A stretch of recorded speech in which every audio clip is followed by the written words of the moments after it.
अस्सलाम वालेकुम वरहमतुल्लाहि वबरकातुहू। हेलो नाजरीन, ghost of entertainment 5K viewers. ये वीडियो जो है इस वक्त रात के 12 बज रहे हैं और हम चोलिस्तान बहावलपुर रोही के इलाके में देखें। हमारी गाड़ी जो है वो रेत में फंस चुकी थी, जिसकी वजह से हमने ये मदद ली है और ट्रैक्टर के साथ देखें हमारी गाड़ी को वो खींच के जा रहा है। तो हमने कहा जी आपको भी बताएं। ये हमारे गाड़ी के ड्राइवर साहब पर ये अंधेरा इन्हें क्या आपको नज़र आएंगे।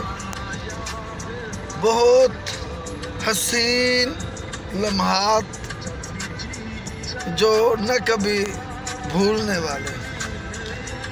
चंद लम्हात ऐसे होते हैं जो इंसान की ज़िंदगी में भूले नहीं जाते। तो उन लम्हात में हमारे लिए ये आज की रात बड़ी यादगार रहेगी, जिसमें मेरे प्यारे भाई हाफिज़ मोहम्मद अतर शहजाद साहब का नुमाया किरदार है।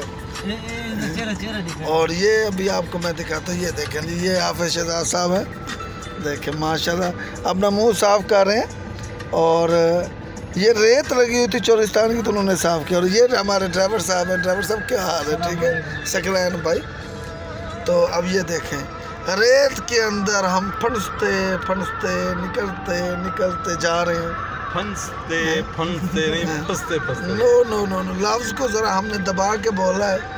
जैसे ये इसलिए दबा के बोला कि जब भी आप गलती से चोलिस्तान आए तो ट्रैक्टर लाजमी रखें, नहीं तो आप लोग बहुत ज़्यादा फंसते हो जाएंगे। ठीक है, तो अगर फंस गए तो फिर आपकी बड़ी प्रॉब्लम हो जाएगी। और आप इसके बारे में हाफिज़ साहब क्या फरमाते हैं? कोई अपने कमेंट ज़रूर दीजिए। सर, जो बंदा एक्सपीरियंस रखता हो रोही में आने जाने का, वो आके यहाँ पे परेशान नहीं होता। जो फर्स्ट टाइम आता है बंदा, उसके लिए नई परेशानियाँ सामने खड़ी होती हैं, जिसकी वजह से वो बहुत ज़्यादा परेशान हो जाता है। अच्छा, मैंने सुना है कि रात के वक्त यहाँ पे सांप बहुत ज़्यादा निकलते, तो इसके बारे में आपका क्या राय? वाकई निकलते हैं? बिल्कुल आपने सही सुना है। ये सर जो ये एरिया ना, यहाँ पे लोगों का आना जाना बहुत कम है, चूँकि चोलिस्तान है, रेगिस्तान है और ये सांपों का घर है। अच्छा। यहाँ पे मतलब हर तरह के जो सांप पाई जाती हैं पाकिस्तान में, वो यहाँ पे आपको हर तरह का सांप नज़र आएगा। अच्छा। न्योला नज़र आएगा, सांप नज़र आएगा। तो ये चीज़ें यहाँ की जो है ना सर, आम जानवरों में शुमार होती हैं। अच्छा। और ड्राइवर साहब, आप आज पहली दफ़ा मेरे ख्याल में आए इस इलाके में, तो इस हवाले से आप क्या कहते हैं? सर, मैं आने वाले मौजूद ड्राइवरों से यही कहूँगा कि इस तरफ ना आए, बिल्कुल ना आए। नहीं, आखिर देखें ना, काम तो करना है, लेकिन ये पीछे जहाँ से रोही शुरू होता है ना, बेतली इलाका शुरू होता है, वहाँ पे आके गाड़ी खड़ी कर दें, ट्रैक्टर ट्राली पे अपना सामान लोड करके ले। तो क्या आप जब आए हैं यहाँ के लोगों का रवैया कैसा था ट्रैक्टर ट्राली के हवाले से? भरपूर तावन किया। तो इसका मतलब फिर तो आप सबको रिकमेंड करें कि आए यहाँ पे? बिल्कुल। तो आप फिर कैसे कह रहे हैं कि मैं कहता हूँ कि नहीं दोबारा? क्यों, आप क्यों नहीं आइए? क्या आपके साथ किसी ने कोई गलती की या किसी ने डांटा या किसी ने आपके साथ तामुन नहीं किया? थक गया हूँ सर, थक गया हूँ। नहीं, थकावट वो आपकी वजह से है ना, रोही की वजह से। क्या थकावट है? और ये देखें जी, एक और ट्रैक्टर खड़ा। ये क्या था? मोटरसाइकिल की चाबियां ले रहे हैं ये, है ना?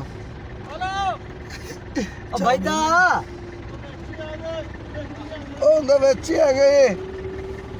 वो कीज का पूछ रहे थे कि कीज कहाँ पे है, तो उन्होंने कहा उनके विच ही आ गई, मतलब उसके अंदर ही है। अब वहाँ से जाके ढूंढ रहे। तो जी हाफिज़ साहब, मैं वापस आपकी तरफ आता हूँ। तो क्या आप क्या कहते हैं? ड्राइवर साहब की, सकलैन साहब की बात सुन ली आपने? देखिए जी, वो अपनी जगह बिल्कुल। ये देखें ट्रैक्टर का कितना जोर लग रहा है नाजरीन। गाड़ी बिल्कुल फंस चुकी थी और ट्रैक्टर ने जोर लगा के जा रहे हैं बड़ी मुश्किल से। ये देखे, उफ ओ मेरे खुदाया। और जो हमारे ड्राइवर साहब हैं वो एंजॉय कर रहे हैं, मज़े ले रहे हैं, ज़हनी तौर पे बिल्कुल रिलैक्स हैं। क्योंकि वो एक तो उनकी गाड़ी रिलैक्स हो गई है, साथ में वो भी रिलैक्स हो गए हैं, वो एंजॉय कर रहे हैं इस ड्राइव को। क्योंकि ना उन्हें गियर इस्तेमाल करना पड़ रहा है, जस्ट वो अपने टोचन की तरफ निगाह है उनकी, ताकि अगर खुदा ना खासा कहीं पे ट्रैक्टर वाले साहब ब्रेक लगाते हैं तो वो एहतियात कर रहे हैं, बस उनका दिमाग यहीं पे काम कर रहा है। वरना अदरवाइज़ ना उन्हें सड़क की परवाह है कि नीचे रेत है, मट्टी है, क्या है क्या नहीं, वो ऐसे लग रहा है जैसे घोड़े पे जा रहे हैं। Very good. अच्छा, तो आप वैसे क्या कहते हैं, माशाल्लाह से आपका एक्सपीरियंस काफ़ी है चोलिस्तान के अंदर। और सर चोलिस्तान का जो एक्सपीरियंस है बहुत अच्छा है, यहाँ का एटमॉस्फेयर बहुत अच्छा है, यहाँ के लोग बहुत कोऑपरेटिव हैं और यहाँ का माहौल मुझे ज़ाती तौर पे बहुत पसंद है। साफ़ सुथरी हवा है यहाँ पे, और सबसे एक अच्छी चीज़ जो है यहाँ पे रात को सोने का बड़ा मज़ा आता है, क्योंकि यहाँ पे आपको दूर दराज तक कोई ट्रैफिक का शोर नहीं मिलता और ना कोई ट्रैफिक के जैसे सिटी एरिया में हॉर्न वगैरह होते हैं तो लोग डिस्टर्ब हो जाते हैं। बहरहाल यहाँ की आपकी रात की जो नींद है ना सर, वो बड़ी पुरसुकून नींद है, और मैं समझता हूँ कि इस तरह की नींद लेने के लिए इंसान को चोलिस्तान में आना चाहिए। एक पुरसुकून नींद जो है ना, वो एक अच्छी सेहत की ज़ामिन है, तो मैं तो आपको रिकमेंड करूँगा। नहीं तो अगर बंदा यहाँ पे कोई गलती से कह रहे जो उसकी किस्मत ख़राब कह रहे, कोई बदहज़मी हो जाती है या बीमार हो जाता है तो फिर मेरे पास टैबलेट है सर। सर आपके पास फ्री रेंज एरिया है ना सर, ये फ्री रेंज है, यहाँ पे आप जहाँ मर्जी बैठ जाएं। आप वॉशरूम करना है, ओपन एरिया है, आपको आज से कोई 300 साल पहले के लोगों का माहौल मिलेगा यहाँ पे। नहीं तो आप अभी जैसे कह रहे हैं यहाँ पे सांप हर नस्ल के हैं जी जी, तो बंदा वॉशरूम कर रहा और अचानक सांप आ जाए उसके नीचे तो फिर क्या देखें मैं आपको बताता हूँ, या सामने अल्लाह ताला की जितनी भी बनाई हुई मखलूक़ात है ना जी, तो उसमें ये है कि आप किसी को ना छेड़ेगा तो आपको कोई भी नहीं छेड़ेगा। नहीं तो अब सांप है, उसने जाहिर सी बात है उसका एरिया है, उसका इलाका है, अब आप उसको उसके घर में आके तंग करेंगे तो जाहिर सी बात है। देखिए बंदा वॉशरूम कर रहा है, ठीक है, तो सांप आपको कुछ नहीं कहेगा। आप वॉशरूम कर रहे हैं तो आप वॉशरूम करें। हाँ जी, एहतियात ज़रूरी है, आपके साथ एक लठ होनी चाहिए, खुदा ना खासा। आप लठ से क्या मुराद है? लठ से मुराद लकड़ी है, एक छड़ी है, और स्टिक की बात कर रहा हूँ।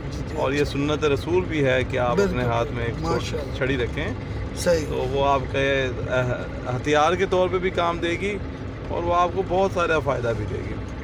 देखिए सांप का एक रास्ता होता है, अगर आपने उसका रास्ता काटा है तो वो फिर आपको ज़रूर रिप्लाई करेगा, तो वो कहेगा कुछ भी नहीं, जस्ट आपको फेल करवाएगा कि ये मेरा एरिया है। तो आप यहाँ के सांप जो है जहरीले होते हैं या नहीं होते? सर सांप तो सारे ही जहरीले होते हैं। हाँ जी, कुछ अक़साम हैं जो जहरीली नहीं है, वो यहाँ पे भी पाई जाती हैं। देखिए झटका लगा ज़्यादा ज़ोर का, क्योंकि वो गाड़ी की वो बैलेंस ख़राब हुआ था, तो ड्राइवर साहब ने पहले ही बोल दिया था। तो बहरहाल बहुत अच्छा, बहरहाल मैं बड़ा रिलैक्स हूँ। सकलैन भाई की इस खुशी की इंतहा मुझसे देखी नहीं जा रही कि उन्होंने वो ज़हनी तौर पे मैं समझ सकता हूँ, वो ये सोच रहे हैं कि मेरा ना इस साइड का जो डीज़ल है ना, जो यहाँ पे खपना था, वो सारे का सारा सेफ हो गया। एक बात चले, डीज़ल तो बच गया, साथ में सबसे बड़ी चीज़ है कि उनकी गाड़ी की जो स्ट्रगल थी या जो एफर्ट लगनी थी या वो जो ताकत लगनी थी वो बच गई है। और जो हम आते हुए हमने थोड़ा सा एक जगह पे एक्सपीरियंस किया, क्योंकि क्लच प्लेट्स जो हैं वो स्मेल कर रही थी, क्योंकि बहुत ज़्यादा कर रही, बहुत सारा, क्योंकि उसमें ना सर उनकी गाड़ी की मेंटेनेंस होने वाली है, तो वो हाँ जी, तो मेरा ख्याल है कि अगर वो अभी जिस तरह फ्री ड्राइव रेंज यूज़ कर रहे हैं, इंजॉय कर रहे हैं, तो उनकी गाड़ी अब बहुत मज़ा कराने वाली है। जैसे वो हाईवे के पास जाएंगे तो वो बड़ा पुरस्कून ड्राइव का मज़ा लेंगे। जैसे हम आए हैं तो गाड़ी एक जगह के ऊपर फंस चुकी थी, तो वहाँ हमने ट्रैक्टर से हेल्प लेके मतलब आगे पहुँचे। तो अब वो जो ट्रैक्टर वाले साहब है ना, अब वो ज़हनी तौर पे ज़रा गुस्से में है। उसकी वजह ये है कि वो चाहते हैं कि ये अपनी गाड़ी का थोड़ा सा ना जोर लगवाएं, ये बिल्कुल ही ना न्यूट्रल होकर ना चलें। तो अब वो जाहिर सी बात है उनका डीजल ये देखें बहुत ज़्यादा परेशानी के आलम है। ये देखें पता नहीं हमें कहाँ लेके जा रहे हैं, पता चले आगे हमें। ये देखें, ये यहाँ पे गंदम निकाली जा रही है और हमें इतनी रेत ज़्यादा है कि हम तो शायद निकल भी ना सकते। ये ट्रैक्टर की मदद से हम बाहर निकल रहे हैं, और हमें कुछ नज़र नहीं आ रहा, इतनी मिट्टी है कि क्या बता रेत हो गई। और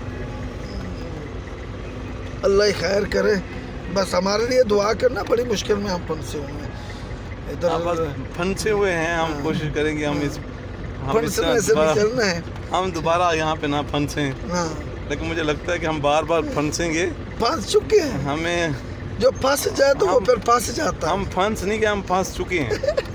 तो जाहिर सी बात है, हमें हमारे एक भाई हैं वो इस वक्त पाकिस्तान में नहीं अवेलेबल। अल्हम्दुलिल्लाह 2 भाई हैं, दोनों बाहर के मुल्क में हैं। हाँ, और हम दोनों जो है कौन खामखा हाँ, हम यहाँ पे फंसे हुए हैं।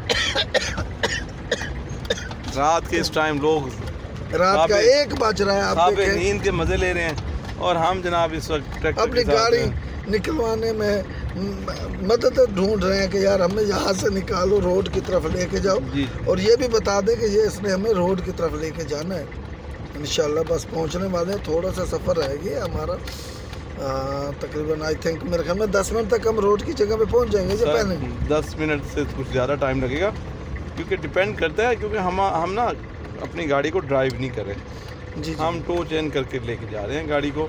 ये अब डिपेंड करता है नेक्स्ट जो हमारे आगे हमारे स्पॉन्सर हैं जो हमारी गाड़ी को टो चेंज करके लेके जा रहे हैं, वो अगर अच्छी स्पीड रखते हैं तो 15 से 20 मिनट हमें और लग जाएंगे। अच्छा, 15 से 20 मिनट? हाँ जी, 15 से 20 मिनट लगेंगे कि हमें। ये भी बताते चलें आपको कि यहाँ के लोग इतने ताउन करने वाले हैं कि आपसे कोई पैसे वगैरह नहीं देते। नहीं, ये सर खालिस्तान आपकी हेल्प करते हैं। खालिस्तान आपकी हेल्प करते हैं, जो कि अल्लाह की रज़ा के लिए करते हैं। कि जो कि हर बंदा यहाँ से अगर मदद लेना चाहे तो एक दफ़ा अपनी गाड़ी लेके आए और यहाँ पे ज़रा रंग देखे और फिर इनकी मदद लेके देखे कि कैसे वो फील करता है। ये रंग नस्ल के लिहाज से लगते हैं कि इनकी पैदाइश आबा अजदाद यहीं के हैं, यहीं के लोग। ये देखें, अब जहाँ पे रेत आती है मेरे भाई सकलैन बहुत खुश हो जाते हैं कि मज़ा आ गया रेत में से मेरी गाड़ी कैसे देखिए माशाल्लाह। ऐसे वो मुस्कुरा रहे हैं जैसे किसी ज़माने में डेंटोनिक की कमर्शियल आती थी, ठीक है, कि दांत ऐसे साफ जैसे डेंटोनिक। तो माशाल्लाह सभी अंधेरा है, उन्होंने लाइट, जब मैं लाइट जलाता हूँ अगर कहीं से मुझे हाथ लग जाता है तो यार ये लाइट जलाए ना बाबू, है देखना भाई बाबू, है अरे भाई ये झटके लगाता है, ये ज़रा लाइट जलाए ना। ये देखें माशा से, आप देखें ज़रा मेरी तरफ देखें क्या सकलैन भाई, ये देखें दांत उन्होंने छुपा लिए हैं कि कहीं दांतों को नज़र ना लग जाए, ऐसे चमकीले दांत। उम्मीद करता हूँ आपको आज का हमारा ये व्लॉग पसंद आया होगा। और बस बंद ही करने लगे क्योंकि अभी आगे कितना टाइम लगता है। आपका शुक्रिया, आपने देखा और कमेंट ज़रूर दीजिएगा, ख़ुसूसी तौर के ऊपर हाफिज़ साहब के जो ख्यालात थे, तासरात थे और उनकी जो नज़रियात थे उनके बारे में आपने लाजमी बताना है। और हमारे ड्राइवर भाई सकरान भाई के हवाले से भी ज़रूर बताना है कि उनकी जो राय है, आप क्या कहते हैं कि उनकी राय पे अमल करना चाहिए या ना करना चाहिए। ठीक है, आपके तामुन का सबका शुक्रिया। चैनल को सब्सक्राइब कीजिएगा, लाइक कीजिएगा, कमेंट्स कीजिएगा और शेयर ज़रूर कीजिएगा। अस्सलामु अलैकुम व रहमतुल्लाहि व बरकातहू।